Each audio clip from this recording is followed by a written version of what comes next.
1564 ईस्वी को अकबर ने आसफ खां को गोंडवाना पर अधिकार करने के लिए भेज दिया। अब देखो जी, गोंडवाना मध्य प्रदेश में पड़ता है और यहाँ के जो राजा थे वो थे अमरदास, जिनको कि संग्राम शाह की उपाधि दी गई थी, तो उनको संग्राम शाह ही बोला जाता था।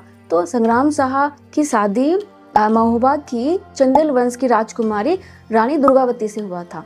क्या हुआ कि जल्दी ही उनकी मृत्यु हो गई, और मृत्यु हो गई तो उनके राज्य को उनकी रानी दुर्गावती संभालती थी। सारा ही अधिकार उन्हीं का था, क्योंकि उनका जो पुत्र था वो अल्प आयु था, जिसका नाम वीर नारायण था। रानी दुर्गावती बहुत शक्तिशाली थी, बहुत ही बहादुर थी, बहुत ही वीर थी, और चौरागढ़ के निकट उन दोनों का मुकाबला हुआ। मतलब कि मुगल सैनिक और रानी दुर्गावती की सैनिकों की आपस में भिड़ंत हुई। 2 दिनों तक बहुत ही वीरता से रानी दुर्गावती लड़ी, लेकिन क्या हुआ कि जब उनको समझ में आ चुका कि अब मेरी पराजय निश्चित है, और उनको ये भी समझ में आ गया कि ये मुझे मारना नहीं चाहते हैं, बल्कि मुझे अपहरण करके यानी कि ज़बरदस्ती लेके जाना चाहते हैं। और आपको पता ही है कि अकबर के हरम में लगभग 5000 महिलाएं थीं, जो कि जबरन पकड़ के लाई जाती थी और उनको वहाँ पे रख दिया जाता था।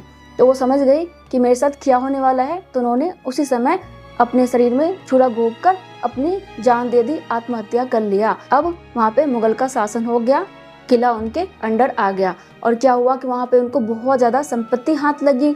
और देखो जी, क्या हुआ कि बहुत सा महिलाओं ने जौहर भी किया, लेकिन क्या हुआ कि 2 महिलाएं बच गई, एक तो उनकी बहन और एक उनकी पुत्रवधू, जिनको कि जबरदस्ती हरम में डाल दिया गया।